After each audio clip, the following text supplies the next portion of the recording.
Fala galera, tudo bem? Aqui é Fernando Melo para mais uma aula de língua portuguesa. Hoje o nosso assunto é denotação e conotação. Esse tema cai no Enem e em qualquer concurso público. Então, fica ligado. Mas antes de seguir no conteúdo, eu já vou te pedir para você se inscrever no canal, porque eu sei que depois você vai se esquecer. Então se inscreve agora, beleza? Agora sim, vem comigo. Você já deve ter percebido que a língua portuguesa é muito rica de sentido, muito rica de significados. Uma palavra, ela pode ter vários significados dependendo do contexto. E esse assunto tem tudo a ver com a nossa aula de hoje. Denotação e conotação são formas diferentes de interpretar textos. A denotação, por exemplo, é o significado original da palavra, o significado literal que ela tem, ou seja, aquele inicial com que ela surgiu na língua. Tem a ver com o dicionário. Essa é uma forma fácil de você decorar o que é linguagem denotativa ou denotação. Denotação, dicionário. É o significado principal lá no dicionário. Por exemplo, cortar.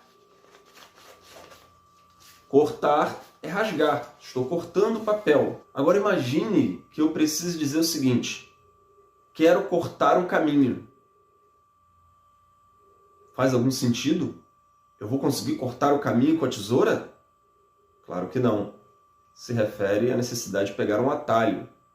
Esse tipo de mudança de sentido, mudança de significado na palavra é a chamada conotação ou linguagem figurada. É quando você transforma o significado original levando em conta o contexto. C de conotação, C de contexto, D de denotação, D de dicionário. Percebeu a diferença? Conotação significa uma transformação no significado. Então eu já não vou cortar o caminho com a tesoura. Eu preciso pensar no contexto, ou seja, eu quero cortar caminho, eu quero diminuir o meu caminho, eu quero um atalho. Vamos lá, galera, mais alguns exemplos. O gelo derreteu. Gelo derreter é a coisa mais normal do mundo, a coisa mais comum. A gente sabe que a água sai do estado sólido e vai para o estado líquido, se estiver exposta ao calor. Normal, esse é o sentido original, literal da palavra derreter, sentido denotativo. Mas a gente pode se deparar com a frase com um sentido diferente. Ele se derreteu todo por ela. Olha, isso não significa que agora ele está se desfazendo por causa do calor. Significa que ele se apaixonou por ela, se encantou por ela. Está aos pés dela praticamente. Mais um. Ele vive com dor de cabeça. Todas as palavras aqui estão no seu sentido original, sentido denotativo. Viver, dor, cabeça, tudo normal aqui. E, a propósito, ter dor de cabeça é algo muito comum, algo normal. Agora, ele vive com a cabeça na lua. Ué, o que está acontecendo? Nem astronauta eu sou, minha cabeça está na lua. Será que está só a cabeça, não está o corpo? O que está acontecendo? A gente sabe que estar com a cabeça na lua é uma expressão que significa que ele vive distraído, vive pensando em outras coisas. Aqui, cabeça na lua é um sentido conotativo. Não significa literalmente que a cabeça dele está na lua. E a propósito, é muito importante entender o uso correto das palavras literal e literalmente, porque às vezes eu ouço algumas expressões que não fazem muito sentido. Por exemplo, quase perdi a cabeça com ele. Literalmente. Ué, calma aí. Ele quase perdeu a cabeça literalmente? Então isso significa que ele ficou sem cabeça? Uma mula sem cabeça? A gente sabe que não é esse o significado. Perder a cabeça nesse contexto é uma linguagem conotativa. Ele ia se estressar, ia se irar, ia realmente perder o controle. Agora, se você usa o termo literalmente nessa frase, o sentido que parece é que realmente você ficou sem cabeça. Então, a palavra literalmente, ela está ligada ao sentido denotativo, ao sentido do dicionário. e não ao conotativo. Não faz sentido dizer quase que eu perdi a cabeça literalmente. Podemos perceber isso ao usar o sentido conotativo e denotativo da palavra casa. Eu, nesse momento, estou em casa. Beleza? Então, casa aqui é o sentido denotativo, o sentido original da palavra. Agora, eu posso dizer que aquela empresa foi a minha casa literalmente durante anos. Como assim, sua casa literalmente? Quando você diz que aquela empresa foi a sua casa, é que ali foi o local onde você trabalhou por muito tempo, você criou conexões, laços de relacionamento, amizade, e ali você também já estava acostumado.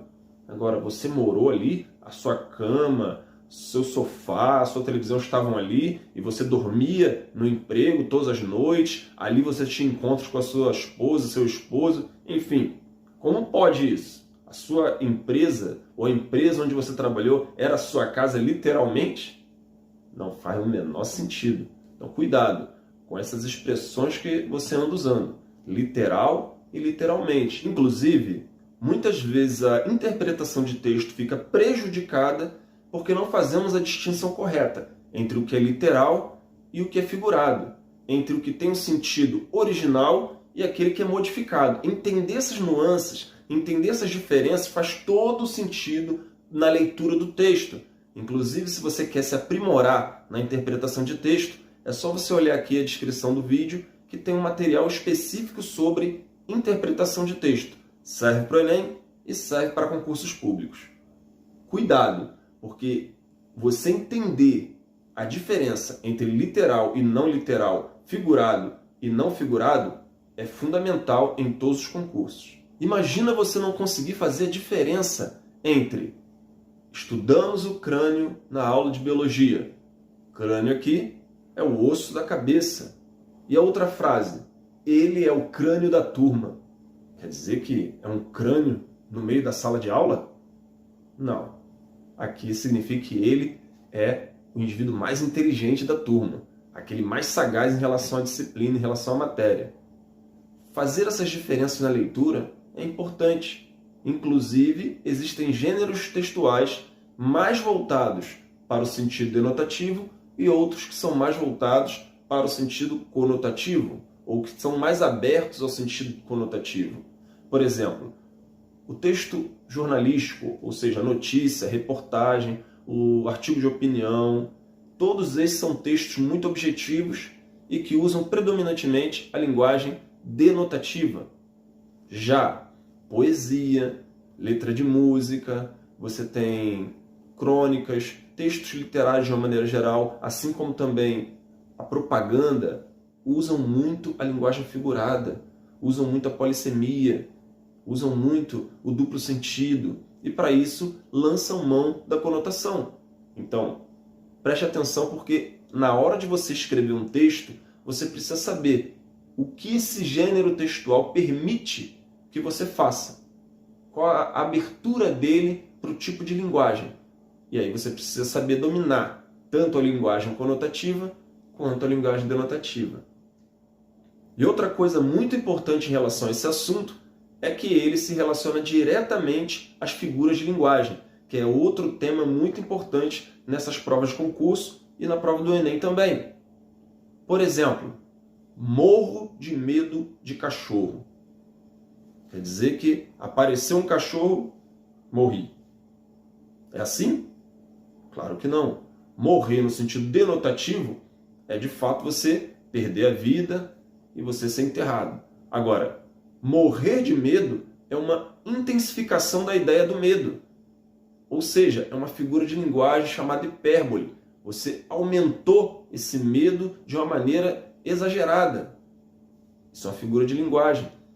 Para dar conta dessa figura de linguagem, você usa a conotação.